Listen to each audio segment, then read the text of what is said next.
Initially, I wasn't going to make this video, but I saw some rankings online from a semi-credible source, I guess you could say, regarding NFL defenses, and they had a top 25 list. I don't have the patience to make a true top 25 list. I did make a top 10 list. So for today's video, I wanted to do number 10 through number 6 and hopefully be a little bit more factual and accurate with where my rankings are versus making people feel good by ranking a team too high to appease their fan base when their secondary is good, but their run-stop defense is one of the worst in the NFL.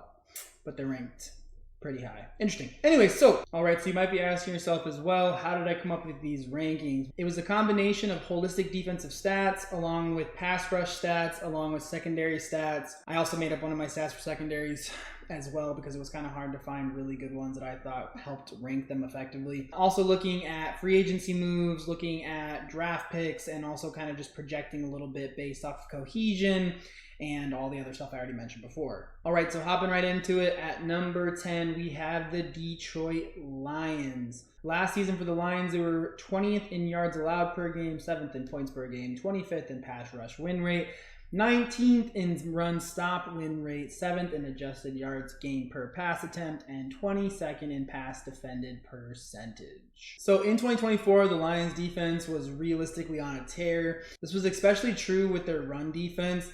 They were allowing less than 93 rush yards per game through about the first third of the season or so. The biggest issue for the Lions in 2024 was that their defense faced like a huge slew of injuries. I think it was like going into the beginning of December, they had roughly, I think it was like 17 to 18 players that were either on IR, had missed 3 or more games at that point in time in the season. So their defense was just beat up, which obviously we saw in the playoffs when they played the Commanders, scored 30-some points and got beat by 40-some points. They just could not stop anybody at all. It really is a possibility that if the Lions defense had stayed healthy last season, they could have ended up finishing as a top 10 unit, maybe even a top 5 unit. We just don't truthfully know because of the number of injuries at key positions and key players for the Lions last season. So looking at the Lions' pass defended percentage being at 22nd in the league last season, it did make sense that the Lions needed to bolster that secondary and bring in some quality pieces to essentially help improve it. They did attempt to do that in the draft this season. Their first 2 picks in the NFL draft this year were both cornerbacks. So again, just trying to bolster and bring in some talent, some depth to that secondary that needed a little bit more oomph. My only other concern for the Lions going into 2025, and something that has been percolating in my brain a little bit, is that with Aaron Glenn's departure, I don't necessarily know what we're going to get from this defensive unit. Again, a lot of talent, a lot of big names, but it's a matter of how are they actually going to play in the season. For me, realistically, my expectation is it could take anywhere from 4, 5, or 6 weeks for this defense with the new DC to be clicking at a high enough level for them to be considered a top 10 defense. But it would not shock me if by the end of the year we're like, oh, the Lions are a 6th, 7th, or 8th ranked defense in the NFL by the end of 2025. So coming in at number 9, we have the Kansas City Chiefs. Last year, the Chiefs were 9th in yards allowed per game, 4th in points allowed per game, 19th in pass rush win rate, 21st in run stop win rate, which that one's kind of where we'll touch on that in a second, 13 in adjusted yards gained per pass attempt, and 19th in pass defended percentage. So last year in 2024, it really did mark another movement and step forward for the Chiefs, kind of with their philosophical change in game plan. Obviously, having Patrick Mahomes as your QB is going to elevate your offense to a much higher level. As far as the talent on the offense from running backs, wide receivers, tight ends, he is going to elevate them higher than they probably would be with other quarterbacks on their team. So what that has allowed the Chiefs to do over the last 2-3 years is put a lot more money, a lot more resources, a lot more draft capital into the defensive side of the football, which is the reason you've kind of seen them get a little bit better every single year. That was until last year with the departure of L'Jarius Sneed. That move kind of signified a little bit of a shift for them to not want to pay quite as much money for defense, which I think last year kind of showed as a mistake on the Chiefs' part. Having watched the games and watched the tape for every game multiple times last season for every single team, you could see that the Chiefs' pass defense, their secondary, was just not playing at the same level. It wasn't clicking the same way. Now, to touch on like the pass rush win rate and the run stop win rate, I don't really know if those numbers are reflected correctly. I know for the Chiefs, in my opinion, watching the tape and from my notes throughout the season, they were a top 10 run stopping unit in the NFL, regardless of what the stats say.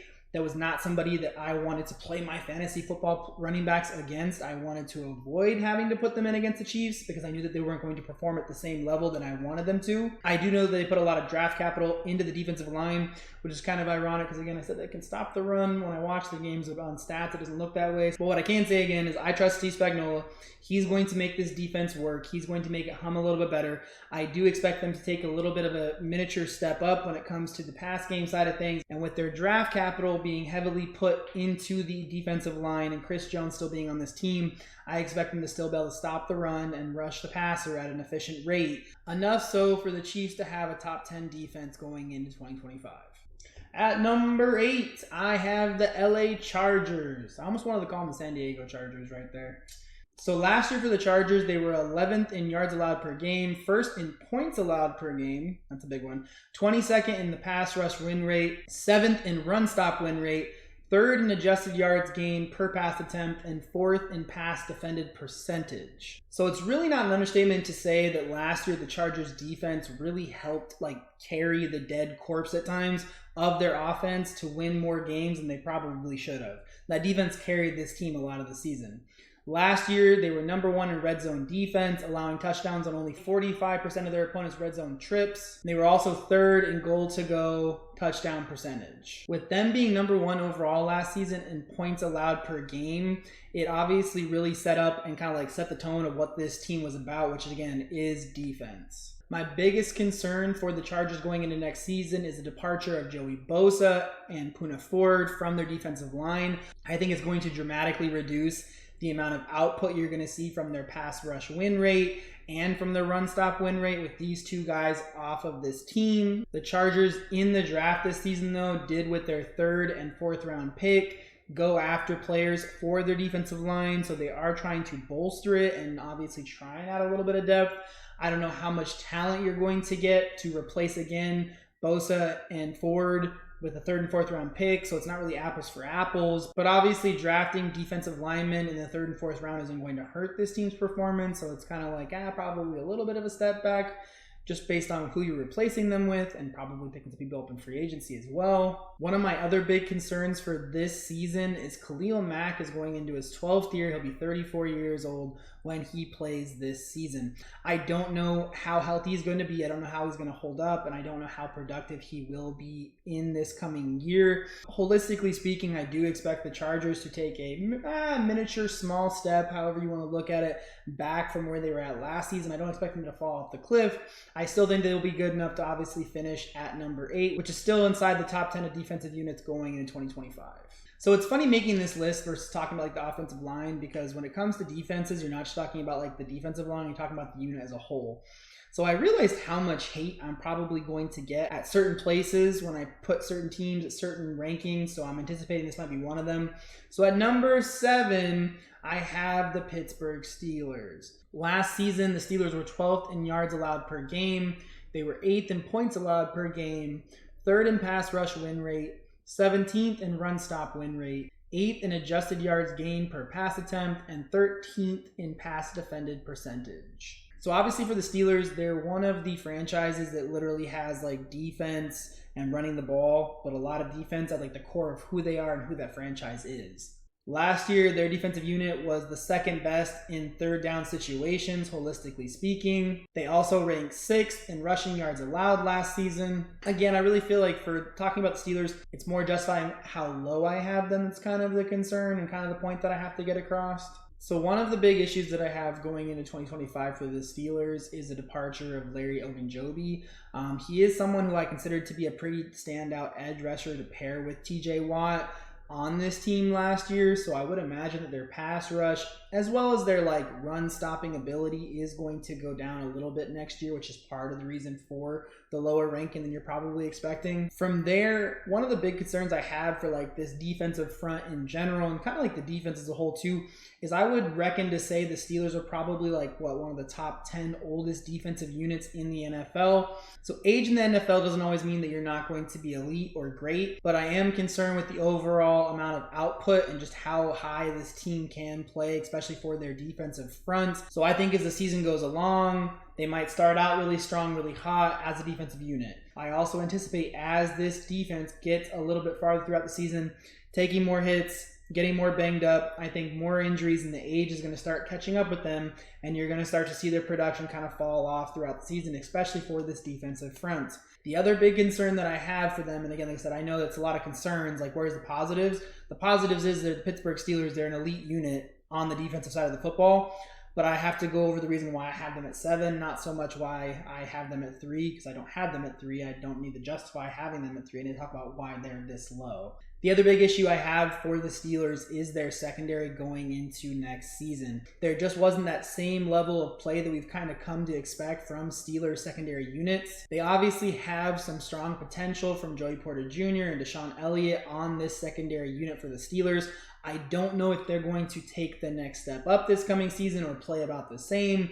It is kind of one of those concerns as well. As I don't feel like there's a superstar on this secondary unit, so I am concerned about how it's going to look going into 2025. And for the secondary group, if this isn't like tracking with what you remember from last season, they went from giving up less than 210 passing yards per game in the first 6 weeks to the last 6 weeks, with the playoff game excluded, they were giving up over 250 yards per game passing in the last 6 weeks of the season. 3 of the first 4 picks for the Steelers went towards their defensive line, which again, I understand trying to bolster that, but they needed to add some depth and some quality pieces for their secondary. In my humble opinion, they didn't do that, so again, it is still going to be a big concern or watching point for me going into 2025. So at number 6, I have the Buffalo Bills. Last season, they were 17th in yards allowed per game. They were 11th in points allowed per game. They were 6th in pass rush win rate.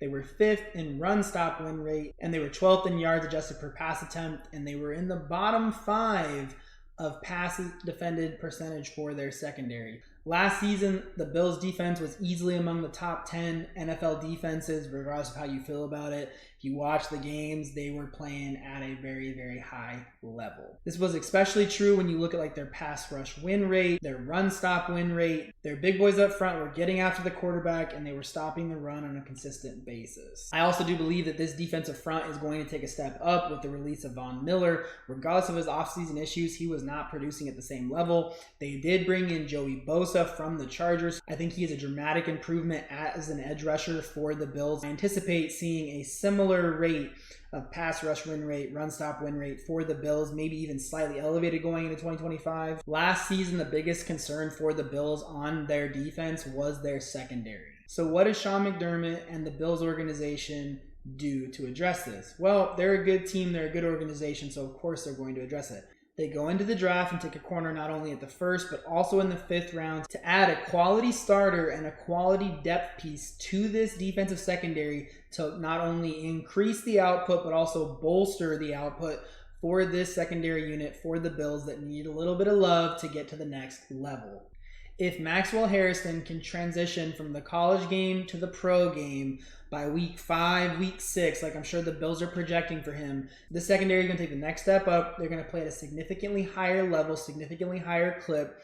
When you pair that with this pass rush and this run-stopping ability from their defensive front, they are going to be a terror for teams out there that have to play against them. It's not outside the realm of possibility for the Bills to have a top 5 defensive unit going into next season by the end of the season. But just to be safe, we're going to put them at number 6 because that's where I kind of expect them to finish. But it wouldn't surprise me if they're in the top 5 whatsoever. So there you have it. You have 10 through 6 for my defensive rankings.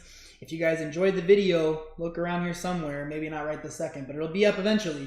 I'll have the 5 through 1 defensive rankings as well. Hopefully this video helps you get just a little bit closer to winning your fantasy football championship in 2025. Hopefully I'll see you guys again. No, hopefully you guys will see me again real soon. Until then, y'all have a blessed day. Bye.